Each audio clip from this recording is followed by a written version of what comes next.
Nike has fallen off. Its stock is in the gutter. Its street cred, non-existent. Heck, even Skechers has more aura. So the question is, what happened to Nike?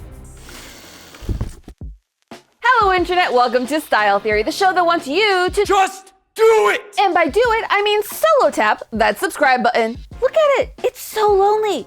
Just do it.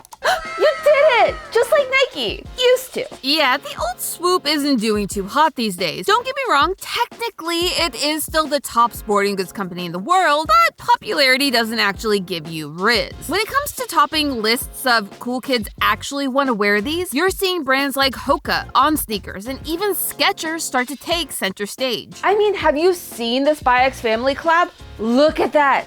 I'm dead. And then there's Nike. It used to be the shoe brand for years. I mean, even I couldn't escape their it factor. I, like every kid who grew up watching Space Jam, wished for a pair of Air Jordans so that I could help defeat the Monstars. But I could never afford any, so the dream never came true. And now, I don't even know if I wanted to. Nike went from the giant that couldn't be defeated to irrelevant without any of us noticing. So, what happened? Well, it turns out that Nike has been dropping the ball in a way that not only nearly killed its business, but knocked it out of the pop culture spotlight. From its business evolution to its lack of style innovations, it's been bad news after bad news for Nike. But don't worry, Nike, because we are about to solve all of your problems. In fact, I'm so confident that we're gonna save Nike's business that I'm gonna give it my business card. Watch this.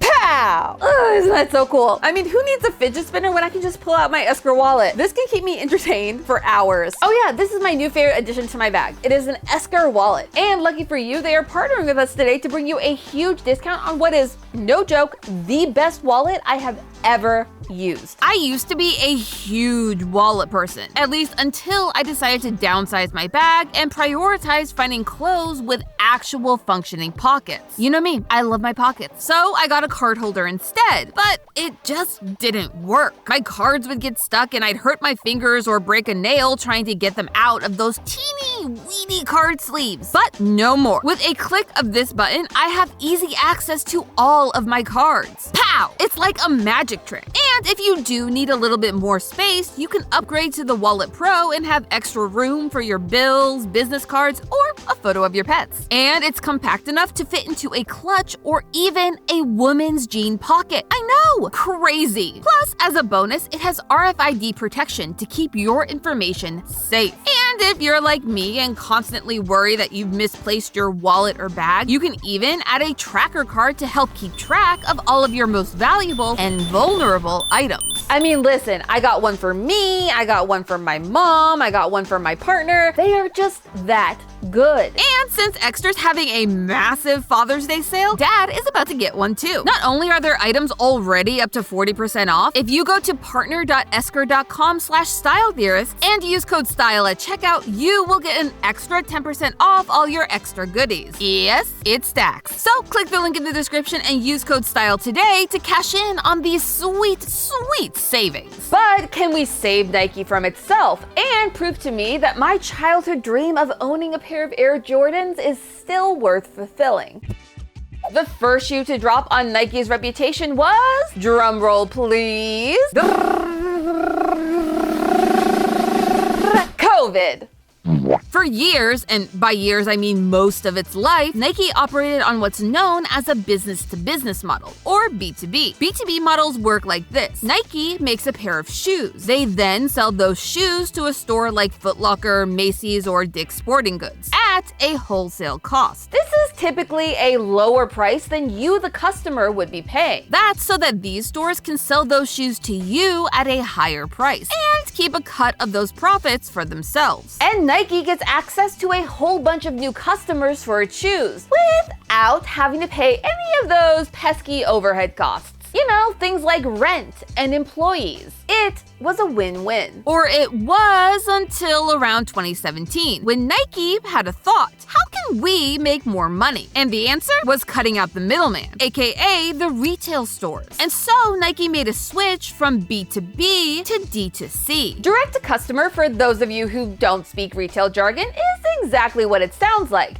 It's when a business sells directly to its customers without having to go through a third-party source like a different retailer. This meant cutting ties with some of the oldest and biggest retail chains, either by completely removing Nike products from their shelves or massively limiting the amount of shoes these stores could actually sell. I mean, why would you want to give all of your most popular and profitable products to other stores when you could have your customers come directly to you and keep all the money? Nike started opening a ton of physical stores, including 5 brand new concept stores that aim to cater to specific markets. But that wasn't all Nike was doing. It was ready to go digital. Nike created not 1, not 2, but 4 brand new apps, including things like the Nike Run Club, the Nike Training Club, and of course, my personal favorite, Snickers, which I am assuming is pronounced like the candy bar? No, I will not be taking notes. This one was aimed at the sneakerheads, aka the most hardcore of sneaker fanatics, with the goal of turning Nike from just another brand into a lifestyle. They also hired a brand new CEO to help solidify this new digital-first strategy. He wasn't a retail guy like their last CEO. He was a tech guy, one who had worked for online sales giants like eBay. They hired him in, let me double check, 2020. Yeah, remember how I said COVID has a big impact on Nike's current failures? Well, when everyone went into lockdown, Nike was one of the few companies already set up for that digital-only COVID time. And so Nike's stock skyrocketed, reaching an all-time high by November of 2021. Things were going so well, in fact, that their CEO basically said that they didn't believe people would go back into stores after COVID.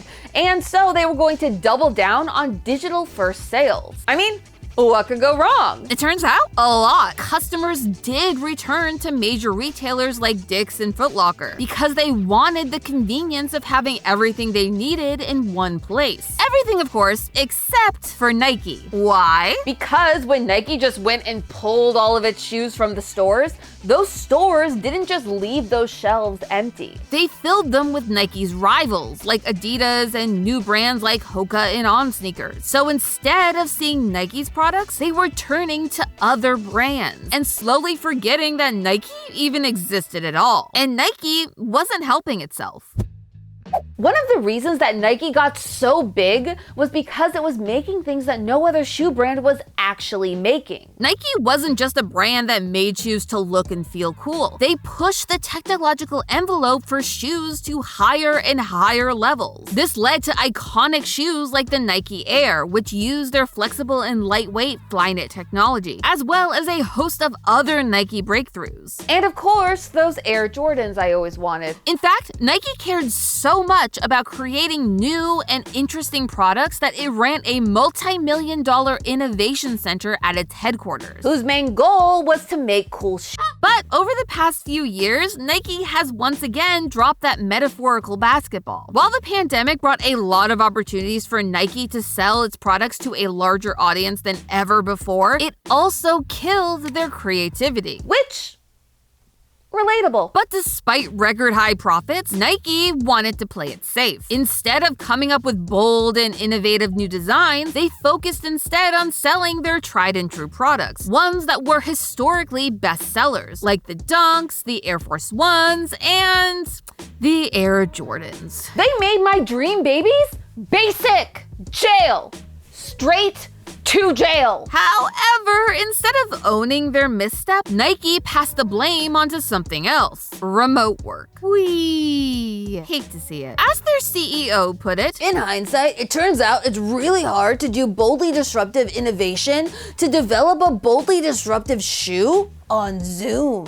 Hold up a minute, Chad, because there are a few flaws in your logic. Flaw number 1 is that Nike was actually one of the first shoe companies to bring employees back into the office post-lockdown, meaning they weren't dealing with quite as many video calls as that quote would imply. Flaw number 2 is that most of their rival companies, You know, the ones who were doing numbers? had been able to create boldly disruptive shoes just fine remotely. And then you have flaw number 3, Nike's waterfall of layoffs. Yeah, instead of holding on to all of their creative employees, a large chunk of Nike's top talent were just let go. This made room for those new brands like Hoka and On Sneakers to slip past Nike and make a name for themselves. Listen, there's a good reason that the jet lag guys wear Hokas when they're running across Europe, Japan, Australia, or wherever they're at right now. Every pair of Hokas has things like a cushioned midsole, an active foot frame, and Better Rocker technology that give hikers more comfort and runners more speed. Things that the brand developed because they listened to what their customers wanted and evolved their product. Back in the day, there was one other part of the innovation race that Nike excelled at: star power. Nike cultivated their high-profile reputation by focusing on real top athletes. Athletes like Michael Jordan of Space Jam fame. But Nike didn't just give them an ad to read. They worked with those athletes to create shoes they can actually use in their sport. Not only did this help Nike's reputation, but it helped the athletes. While Nike got first-hand knowledge about what players needed to improve their shoes, the athletes got a shoe that was made for them and a potential legacy brand. Listen, I didn't want Air Jordans because I wanted to be good at basketball. I wanted them because I saw Michael Jordan defy gravity and defeat the bad guys while wearing them. I wanted to be that person, and so I wanted to wear his shoes. But as Nike focused more on its internal operations, it started to lose that external X factor. I mean, just look at what's happening. Last year, Nike announced that it would be ending its 27-year partnership with Tiger Woods. Then you had former Nike Golden Boy Roger Federer popping up in a Super Bowl ad with Elmo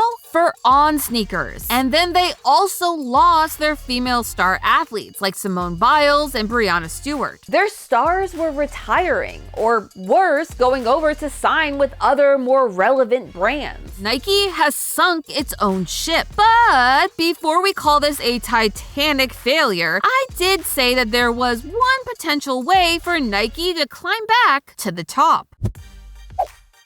So if Nike's bad business choices and boring designs led to their downfall, how can they turn it around for the second half? That's a sports metaphor, right? The first thing you need to do to fix a problem is admit there's a problem in the first place. And unfortunately for Nike, the numbers were too hard to ignore. They had to come to terms with getting caught with their shoes untied. And they did, sort of. While Nike is still pushing their direct-to-consumer business, they did make one big change. They ditched their tech-first CEO and hired someone who, actually cared about Nike, the brand, and the legacy. And he wanted Nike back in stores and back on the feet of big-name athletes. They then divided up the company into men's sports and women's sports. A little binary for my taste, but again, I wanted to be Michael Jordan on the Toon Squad and they were co-ed. I know, a movie so ahead of its time. This switch let Nike have entire departments focused on the specific needs of their athletes and their athletes' sports. And it was this change that led Nike to signing two of the biggest names in women's basketball, Caitlin Clark and Aja Wilson. And not only are they there to promote Nike, they are getting to create their very own signature shoes. And hear me out, a movie tie-in, like say a sequel to Space Jam, a movie that currently has absolutely no sequels. Zero. None. Does not exist. However, to be sustainable, Nike needs to not just rebuild its reputation as an athletic shoe brand, it needs to make a name for itself as a fashion brand. Because while footwear is a huge part of Nike's business, about 68% every quarter, it's their apparel where they need to start placing some big bets. And they're already taking baby steps. Alongside announcing Aja Wilson's A1s, they dropped this hoodie, which comes with a satin-lined hood. People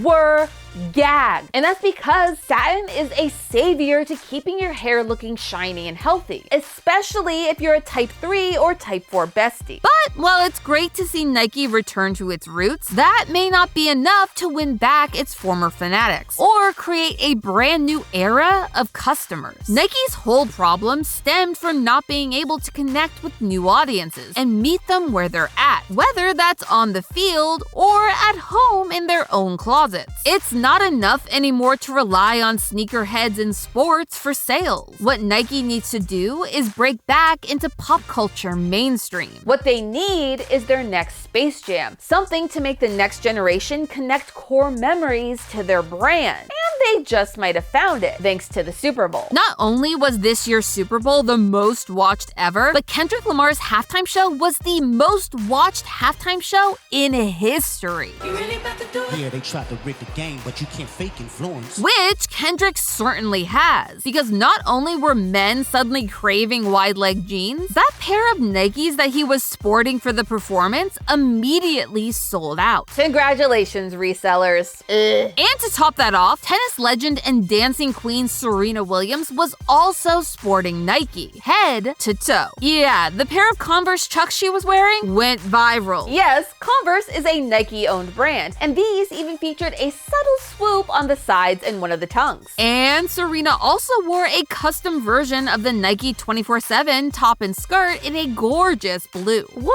could even call it a Style Theory blue. It's hard to argue against the impact of big, relevant names in entertainment wearing your products. Heck, that's the basis of all influencer marketing. That's why you're seeing Nike partnering with streamers like Kai Cenat. They know that to stay alive, they have to evolve with the times. Listen, I know that Space Jam is old news, but it had an impact that can't be argued. While Air Jordans may be basic now, they are a part of my childhood, and that means that part of me will always have a connection to them. Like if I wear them, then I'll be transported back to how I felt when I watched Lola Bunny and Michael Jordan defeat the Monstars. And it's true for a whole generation of people. And now kids can dream of being Kendrick Lamar on stage at the Super Bowl or Caitlin Clark on the court. That is, if Nike can remember that in the end, the key to their legacy is our connection to their brand. But hey, that's just a theory, a style theory. Keep looking sharp. Up next on Style Theory. Have you ever wondered what is the right way to wash a white sneaker? We're gonna find out today.